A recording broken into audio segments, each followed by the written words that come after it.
Hey guys, welcome to my video channel. My name is Carrie and I blog and tweet as This Fat Girl Runs. And this is my third video, and today I'm going to tell you a little bit about how I feel about food or what I think about it, some of my habits, healthy or unhealthy.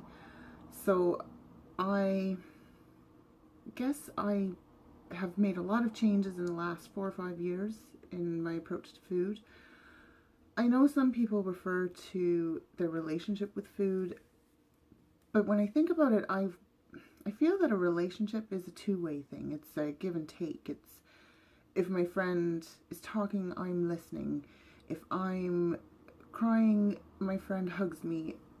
Food can't do that. Food is just food. It just sits there. And food doesn't resent me if I can't eat it or don't eat it. And it doesn't feel happy if I do eat it. It's just food.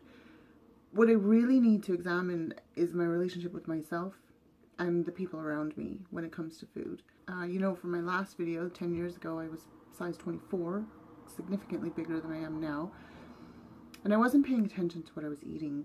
My lunch would consist of a pre-made sandwich, packet of crisps, a chocolate bar, a can of fizzy drink, and then by mid-afternoon I was craving snacks, so I would just go and have maybe another chocolate bar or another packet of junk food. I didn't really think a lot about what I was putting into my body until about 4.5 years ago, maybe 5 years ago, I started to question, specifically with fizzy drinks. I would have one can at least every lunchtime, and sometimes I would have a can on my way to work. There was something just refreshing about opening the can and the sparkle of it when it hits your tongue, and it was just something I really enjoyed. But one day I asked myself, what's in this that's good for me? And the answer was nothing. And then of course I had to ask the question, well then why do I want it? And once I started asking myself that, I managed to, after 3 tries, to give up fizzy drinks altogether. That was 4.5 years ago. And after that, I started to ask the same questions of everything I was eating. And about 4 years ago at this time, I managed to stop eating chocolate. And I also gave up caffeine. Now the chocolate I gave up because I felt it was all or nothing when it came to chocolate. I would eat a huge chocolate bar and not stop. And I think I would rather not have any chocolate than eat all the chocolate. With caffeine, it gives me headaches. I would suffer from migraines a lot. I would walk around work with a headache and people would know I have a headache because my forehead was kind of scrunched. I'd be like squinting and scrunched and in a bad mood sometimes. And people would say, you have a headache. I'm like, yeah, I do. And once I gave up caffeine, the headaches went away. I don't get nearly the amount of headaches. So my approach to food is more thoughtful than it has ever been. And now I tend to go for non-processed foods. Usually I like to say if I don't chop it or cook it myself, then I don't eat it. Sometimes for convenience sake, I do have something that's processed or pre-made, but I look at the label, and if there's anything on the label I don't recognize, then I'm not going to eat it, because again, the same question, what's in this that's good for me? If I don't know the answer, then I'm not going to put it into my body. And now, especially as a runner, there's a lot of thought that has to go into the kinds of fuel that I eat and the kinds of recovery foods that I eat in order to keep myself as fit as possible and as able as possible for the kind of running that I do. I'm currently at about 20-25 miles a week, and that's kind of taxing on the body. So I need to be sure that I'm giving my body every chance it has to perform well and recover well.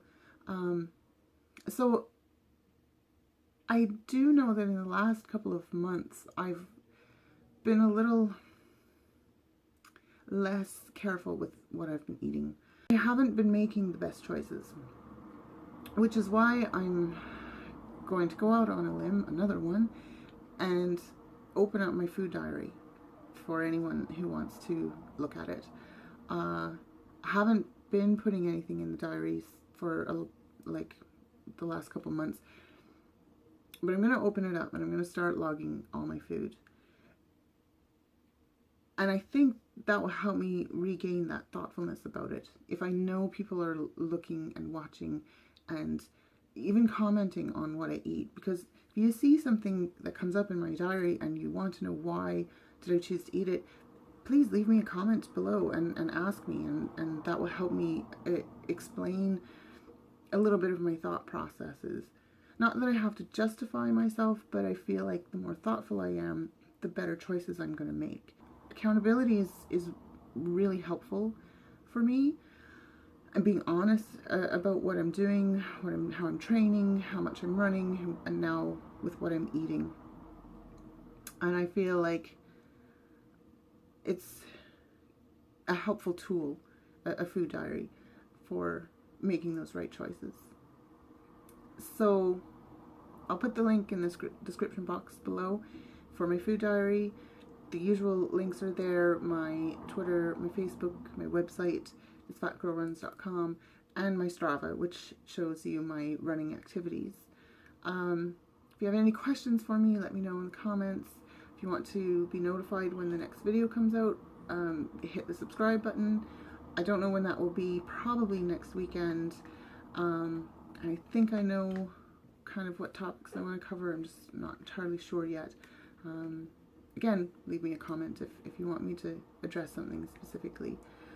So I hope this made sense. I hope my food philosophy is interesting to you. I hope it's something that you might adopt yourself when you're thinking about the foods you're eating, if you are like me and you struggle with your weight.